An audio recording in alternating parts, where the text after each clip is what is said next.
بسم اللہ الرحمن الرحیم۔ جعفر الدین اشا آپ سے خطاب کر رہا ہے اور آپ سب کو سلام عرض کرتا ہے۔ قرآن کی ایک آیت ہے، اس میں اللہ نے خسارے کا ذکر کیا ہے۔ ان الانسان لفی خسر، انسان تو خسارے میں ہے۔ اب سوال یہ پیدا ہوتا ہے کہ قرآن نبی پاک صلی اللہ علیہ وسلم کے زمانے سے شروع ہوا اور پھر وہ ختم ہو گیا، یعنی مکمل ہو گیا۔ ابھی عام لوگوں کو قرآن کا پتہ ہی نہیں چلا،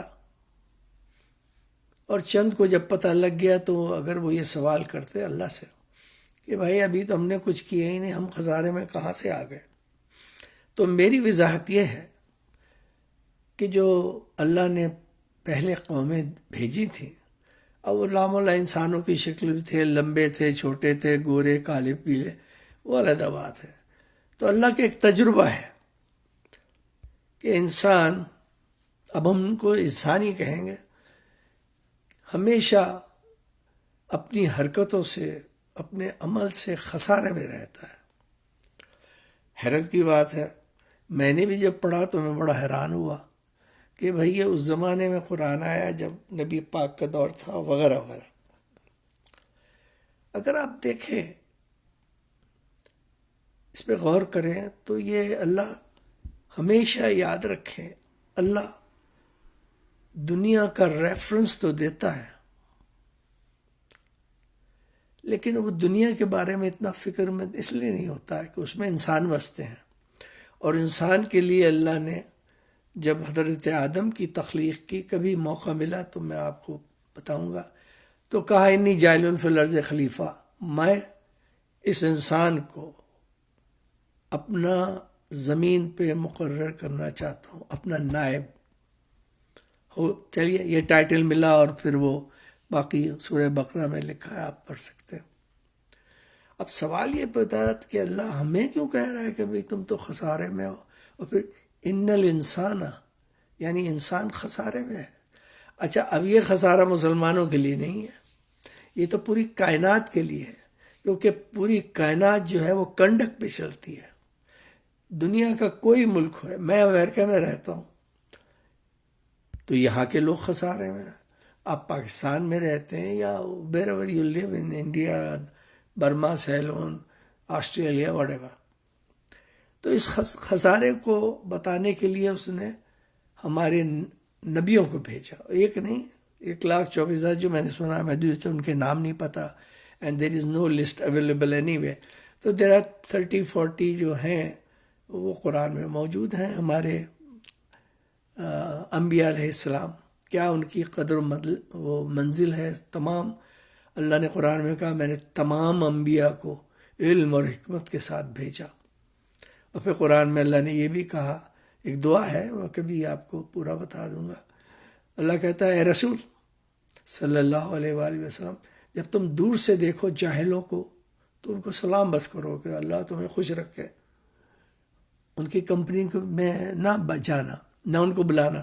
پھر ایک جگہ اللہ کہتا ہے قرآن میں، اے میرے رب مجھے جاہلوں سے بچا، ان کی کمپنی سے بچا۔ تو ان سب کی آیت کا نمبر بھی میں آپ کو کسی وقت دے دوں گا، اور وہ ایک لیکچر ہوگا جس میں اس کا ریفرنس بہت ہوگا۔ یہ خسارہ کیا ہے؟ یہ خسارہ دنیا کا نہیں ہے۔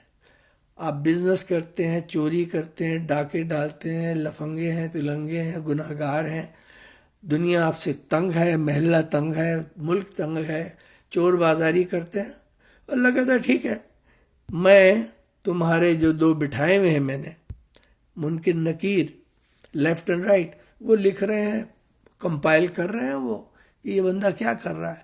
اب اگر انسان یا مسلمان نہیں سمجھتا ہے کہ یہ تو ایسے ہی ہے، تو وہ بڑا بیوقوف اور جاہل ہے، اور جاہل جو ہے نا، دنیا میں سب سے غربت جو ہے وہ جہالت کی ہے۔ اس لیے پڑھے لکھے جو لوگ ہوتے ہیں ان کا انداز ہی بڑا ہوتا ہے۔ ہمارے یہاں تو ابو جہل ہیں، جہل بھی نہیں، ابو جہل۔ اب سوال یہ پیدا ہوتا ہے یہ خسارہ کیا ہے؟ یہ خسارہ ہے آخرت کا۔ اگر آپ سورہ، اللہ پورے قرآن میں ٹائم ٹو ٹائم آپ کی حرکتوں کو بتاتا رہتا ہے، تم یہ کرتے ہو، تم یہ کرتے ہو، تم وہ کرتے ہو، تم نے یہ سوچا، میں نے یہ سوچا، تم نے پلاننگ کی، اللہ کہتا ہے پھر میں نے بھی پلاننگ کی۔ اللہ سے بڑھ کے تو کوئی پلانر نہیں ہو سکتا۔ اب دیکھیے آپ سورہ واقعہ پڑھیں، آپ پڑھتے ہیں، آپ نہیں سنا ہوگا کہ رزق کے لیے گھر میں چوریاں کر کے کھانا آ رہا ہے تو رزق کہاں سے برکت ہوگی؟ یا محنت نہیں کرنا چاہتے، ہر وقت شکوے شکایت. اب آپ کو ایک شکایت ہے کہ میں نے MBA کیا ہے یا BA کیا ہے اور مجھے جاب نہیں ملتی ہے، تو اللہ سے شکوہ کیوں کر رہے ہیں؟ اللہ کا کیا لینا دینا ہے جاب سے؟ بتائیے نا مجھے، کاش مجھے بھی کوئی بتائے، کیونکہ میں جاننا چاہتا ہوں کہ اللہ کا کیا رول ہے جاب دلوانے میں. آپ محنت کریں، ترقی کریں اور ساتھ اپنے کو کمپٹیٹو بنائیں. یہ نہیں کہ سفاری دیکھ رہے ہیں، وہ دیکھ رہے ہیں، موکل کے پاس چلے گئے، فلاں کے پاس چلے گئے، اس نے کہا جی آپ کے اوپر آگ اور آگ کا سایہ ہے، سانپ کا سایہ. ارے وہ خود سانپ ہے. تو یہ سب جہالت جو ہے نا، بچہ نہیں ہوا تو جناب پیر کے پاس جا رہے ہیں. بندش ہے، کون بندش کر سکتا ہے اولاد کے لیے؟ کون رزق روک سکتا ہے؟ بھلا بتائیے، یہ اللہ کی بڑی توہین ہے، انسان کی توہین ہے کہ آپ اللہ پہ الزام لگا رہے ہیں کہ ایک معمولی ٹکے کے انسان نے کہا جی آپ پر بندش ہوئے، وہ چور چکا لفنگا ہے. لعنت ہے اس کے اوپر، اور ایسے ہر شخص پہ لعنت ہے جو اس قسم کی افواہیں اڑاتے ہیں. تو دیکھیے اب دنیا میں اچھا کھائیں برا کھائیں، گناہ کریں نہ کریں، یہ کریں وہ کریں نہ کریں، دیکھنا آپ کو یہ ہے کہ یہ جو میرا کنڈکٹ ہے یہ مجھے کہاں لے کے جائے گا. اب آپ نے کہا میں تو بڑا وہ ہوں، نیک، روزہ بھی رکھتا ہوں، نماز بھی پڑھتا ہوں، اور میں تو بڑا اچھا انسان ہوں. لیکن جو حقوق کے والدین ہیں، جو حقوق کے وہ ہیں آپ کے خاندان کے، آپ کے بچوں کے، جیسے قرآن کیا کہتا ہے وَذِي الْقُرْبَى وَالْيَتَامَى وَالْمَسَاكِينِ، یہ فائنل ہے. یہ اللہ کی فائنل ڈیفینیشن ہے خسارے کی. وَذِي الْقُرْبَى کون ہے؟ آپ کے والدین، آپ کے بیوی بچے. والیتامہ، یتیموں کی طرف سے تو ہے کہ جو یتیموں کو دھکے دیتے ہیں ان کے لیے جہنم ہے. پھر مسکین ہیں جو بیچارے بیکار ہیں، جن کا کوئی لاوارث سمجھ لیں.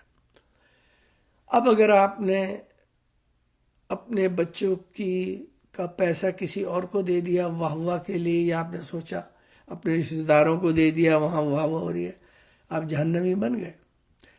اسی خسارے کا ذکر کر رہا ہے وہ. پھر آپ نے بے ایمانی سے پیسہ کھایا، آپ کے کیا نام ہے جسم کو لگا، آپ نے اوروں لوگوں کو بھی کھلایا، آپ کے جسم میں حرام مال نے اپنی ڈیوٹی شروع کر دی.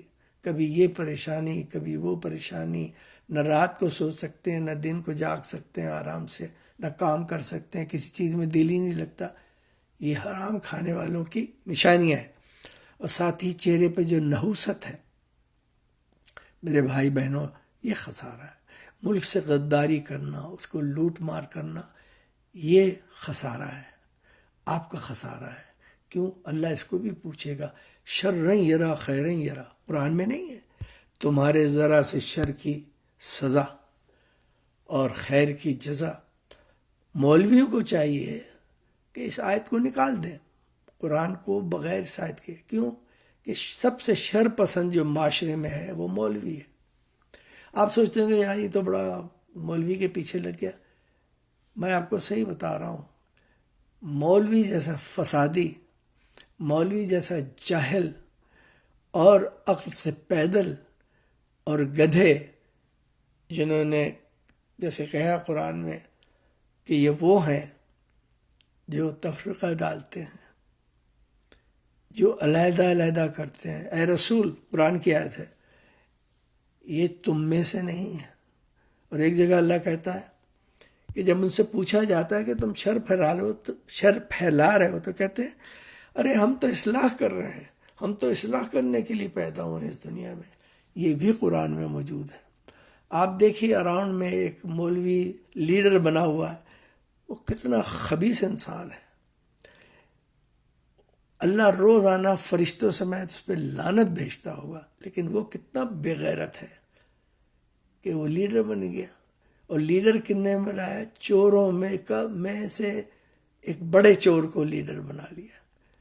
تو جب ملک میں اس قسم کے بیہودہ فضول لوگ ہوں گے اور لوگ ان کو دیکھتے ہیں کہ یار یہ تو بڑے مزے میں ہے بھائی، ان کو تو کوئی موت نہیں آتی، ان کو تو کوئی، یہ آئے گی بھی نہیں، اللہ ان کا انتظار کر رہا ہے۔ اللہ کہتا ہے قرآن میں سورہ آئی تھنک ابراہیم میں کہتا ہے کہ تم آؤ، میں تمہاری پیشانیاں رگڑوں گا اور تمہاری نماز روزے تمہارے منہ پہ ماروں گا، اور پھر کہتا ہے کہ میں حشر میں تم سے پوچھوں گا کہ اب انہی سے انعام و اکرام بھی لے لو اپنی عبادت کا جن کو دکھانے کے لیے تم یہ نمازیں روزے پڑھتے ہو، دکھاوی عبادت ہے۔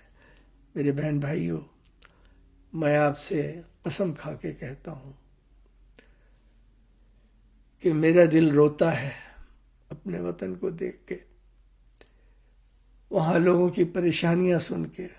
جب سیلاب آتا ہے تو آپ یقین کریں اس سیلاب میں میرے آنسو بھی شامل ہوتے ہیں۔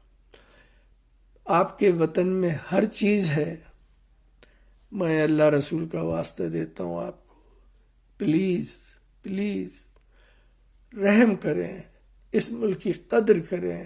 آپ کو پتہ نہیں کہ انڈیا میں مسلمان کس قسم پرسی کی حالت میں ہیں۔ ہر روز ان کے گھروں کو جلایا جاتا ہے، ان کو گائے کا گوشت کے بہانے قتل و غارت کیا جاتا ہے کہ تم نے گوشت کھا لیا، یہ ہے وہ ہے وہ ہے۔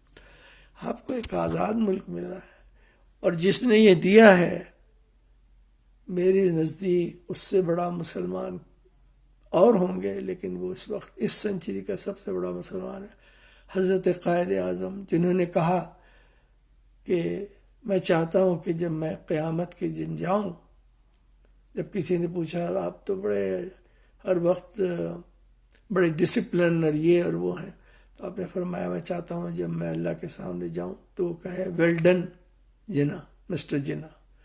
بتائیے ایسا کوئی کہتا ہے؟ اتنا یقین والا کون آدمی ہو سکتا ہے؟